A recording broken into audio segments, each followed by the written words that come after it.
Сәлем достар, бүгін осындай кешкі асқа жеңіл әрі өте тез жасалатын салаттардың бірін дайындайтын боламыз.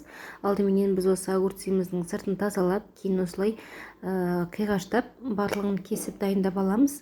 Одан кейін қызанағымызды да осылай бөліктерге бөліп, үлкендеу қылып, бөлшектерге бөліп, барлығын дайындап аламыз.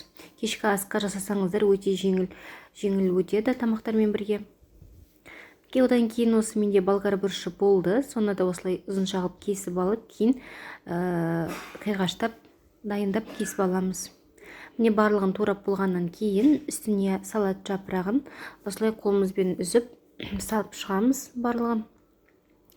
Кейін үстіне дәміне қарай тұзымызды және зәйтүн майын құямыз. Барлығын араластырып дайындап аламыз. Осыменен біздің салатымыз дайын болды. Өте оңай, бар болғанда 5 минуттың ішінде жасай аласыздар. Сіздер де жасап көріңіздер.